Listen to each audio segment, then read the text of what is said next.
Вау, Вань, все-таки как же здорово. Действительно, теперь я знаю, официально появилась новость, что теперь фонтаны в Казахстане будут петь голосом Димаша. Очень круто.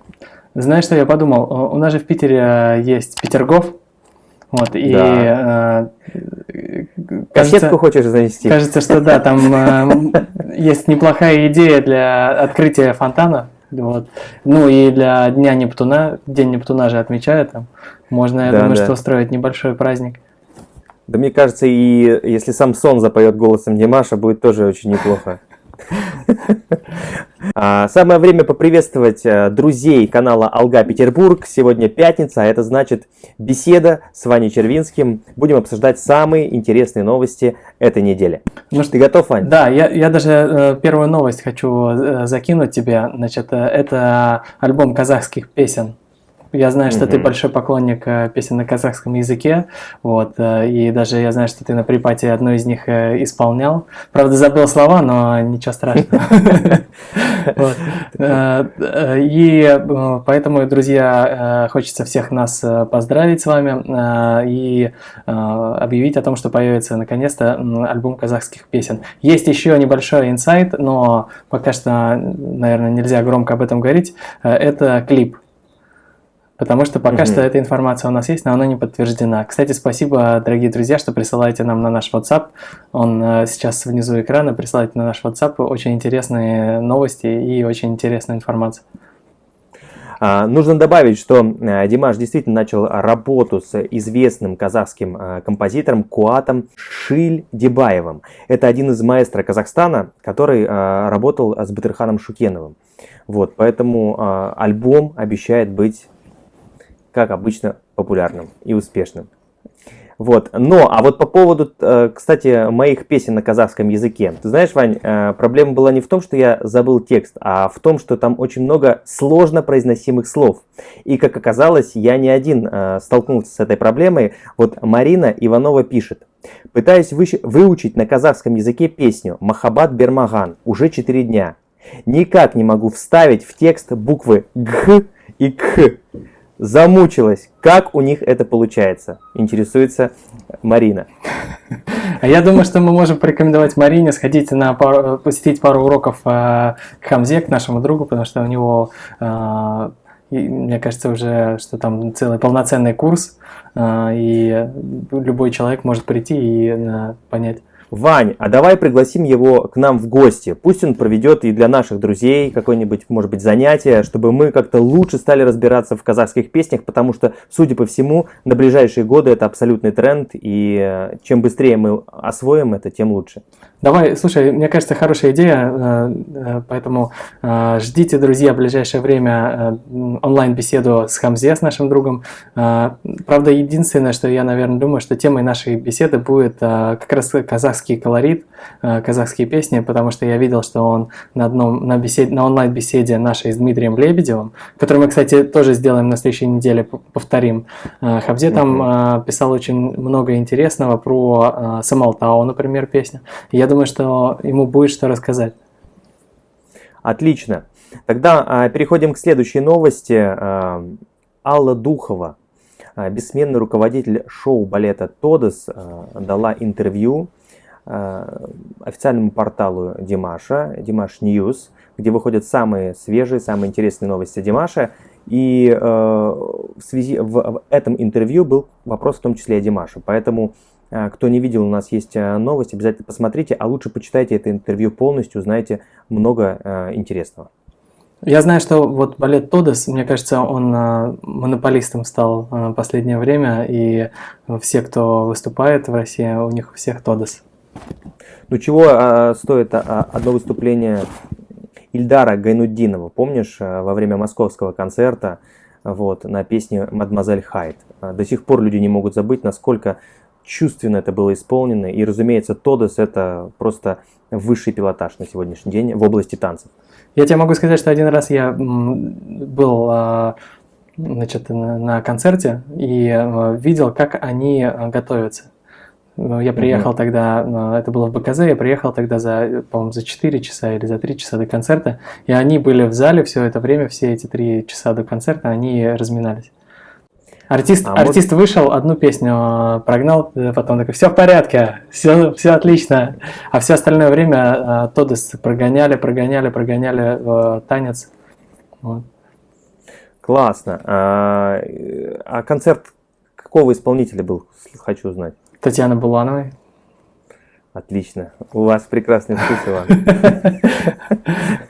Слушай, кстати, я знаю, что вот мы разговаривали про казахский альбом с тобой, и я хочу, знаешь, еще на что обратить внимание, потому что Димаш Канатович, он сделал несколько постов в своем Инстаграм, в котором показывает виды Казахстана. И он там пишет, что, дорогие друзья, если перед тем, как начать писать казахский альбом, нужно обязательно пропитаться, значит, казахскими просторами, вот всеми красотами Казахстана, почувствовать вот этот неповторимый колорит. И знаешь, что я подумал? Нам недавно на WhatsApp прислали очень интересное видео, где семья путешествует по Казахстану, и они там едут на озеро Зайсан. Я подумал, что почему бы нам не сделать передачу и показать нашим друзьям, вот, какие есть красивые места в Казахстане. Может быть, это будет интересно. И как они подходят к музыке Димаша. Отличная идея. С удовольствием займусь этой работой. Но вот. Давай спросим наших друзей. Если, друзья, вам будет интересно, пишите в комментариях, мы обязательно сделаем. Ну, мне лично уже очень стало интересно. Тогда мы в любом случае сделаем. Еще одна прекрасная новость. Димаш посетил школу Мурагер. И многие уже видели, в Инстаграме он выкладывал видео, где профессионально играл на дамбре вместе в компании каких-то ребят, тоже виртуозов. Димаш показал, что он в отличной находится музыкальной форме. Вот, что скажешь? Я знаю, что это непростые ребята, потому что вот Димаш, кстати, написал у себя, что это Танат Саденов, дамбрист номер 1, и Олжас Курманбек, кабызист номер 1. Классно. Это значит, что Димаш брал у них уроки, наверное, да? Он же все время совершенствуется. Но он говорил, да, что ему есть куда стремиться в плане музыкальных инструментов. Но я думаю, что тут он чуть-чуть, конечно, возможно, может сам чему-то какие-то приемы показать. Потому что у него же был превосходный учитель. Ваня, вот у нас тоже я нашел один интересный комментарий, я думаю, он будет очень к месту. Пишут: «Домбра – вечная спутница казаха. Одним из величайших изобретений, подаренных миру тюркскими народами, по праву признана домбра. В 2010 году домбра, казахский народный инструмент, был занесен в Книгу рекордов Гиннесса после того, как в Китае 10 450 домбристов исполнили казахский кюй кенес». Представляешь, какой факт интересный? Да. Слушай, круто. Это же огромное количество, это целый стадион. Это действительно фантастическое зрелище. Я думаю, что его, кстати, можно найти в интернете. Кому будет интересно, загуглите. А мы переходим к следующей новости. Латвийское радио ПИК 100 FM уже вовсю вещает композицию Димаша Кудайбергена «Любовь уставших лебедей». Я думаю, что это заслуга, разумеется, латвийских диерс. Спасибо им большое за такое мощное продвижение Димаша в этой стране. Слушай, после всех вот уже таких вот новостей и про Кубу, и про Латвию, и про другие страны, где Димаш появляется на радио, мне так становится стыдно за наши радиоканалы. Когда уже, наконец, и у нас тоже будет такая новость, что какой-нибудь радиоканал поставят себя в эфире? Пока, к сожалению, об этом приходится только мечтать. Я думаю, стоит поговорить и о наших передачах, которые вышли на нашем канале. В том числе это будет и еще одной интересной новостью. 10 июня прошло ровно полгода с того момента, как Димаш триумфально, победоносно выступил со своим грандиозным концертом «Арнау» в Нью-Йорке. И в сети появилось видео, в частности на его официальном канале, такой небольшой бэкстейдж, закулисье о том, как вообще происходила подготовка, что переживали артисты. И у нас по этому поводу есть небольшая работа, которую я тоже предлагаю всем, безусловно, посмотреть. И вспомнить этот потрясающий концерт, потому что эмоции там просто фантастические. как и сама работа. Да, видео мне очень понравилось, тоже прям крутейшее видео. Нужно сказать автору, да, режиссеру видео, это Байкал Онерхан. Это режиссер видео-версии концерта. Круто, настоящий мастер, прям вообще, мне очень понравилось. Нам бы у него поучиться, Вань, нам бы у него поучиться. Да, нам бы пару уроков взять, потому что вот снимать, и монтировать он явно умеет. А знаешь что, есть еще один великолепный мастер, который умеет и снимать, и монтировать, и еще и сочинять песни. И он недавно дал интервью. О, это знаменитый итальянский режиссер Пьер Джузеппе. Пьер Джузеппе Зая. Действительно, поэтому мы уже успели похвалить латвийский клуб, поэтому самое время еще похвалить мультикультурный клуб Димаша, вот, благодаря которому это интервью состоялось.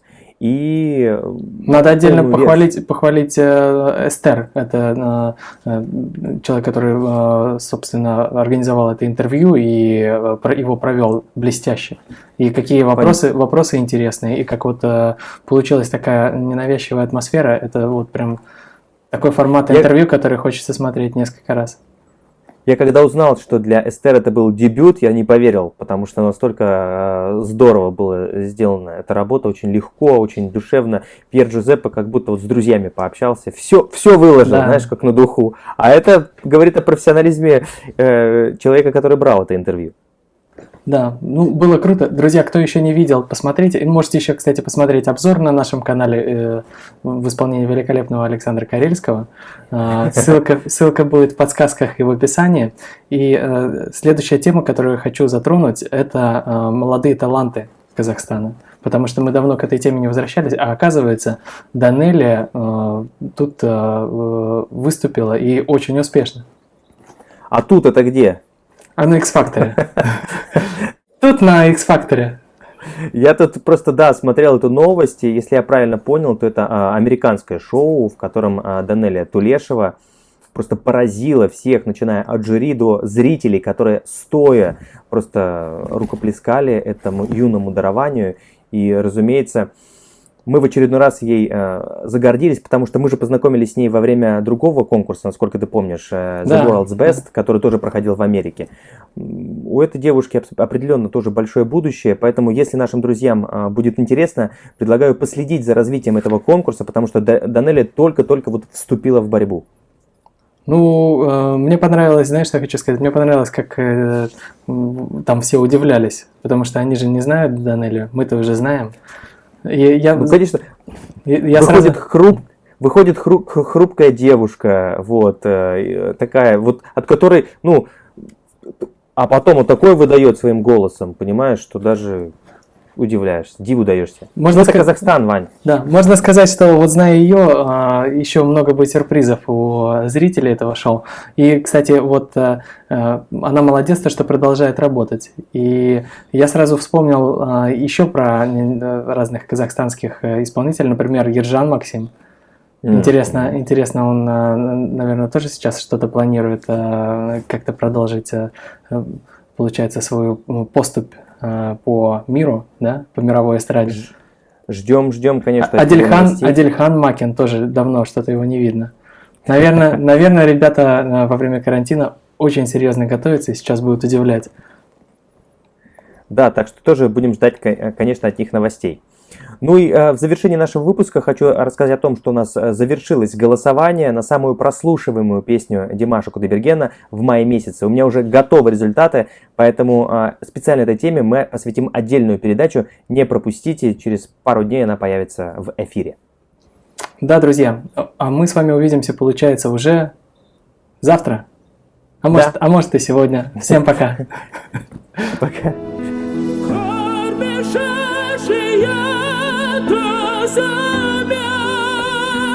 Жұлдыздай жаным өтерсің, тағдырды салған ізіне. Не істерсің, жаным, не істерсің, тағдырды салған ізіне.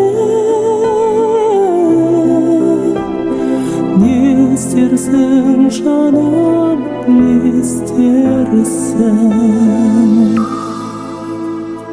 Тағдырдың салған ізіне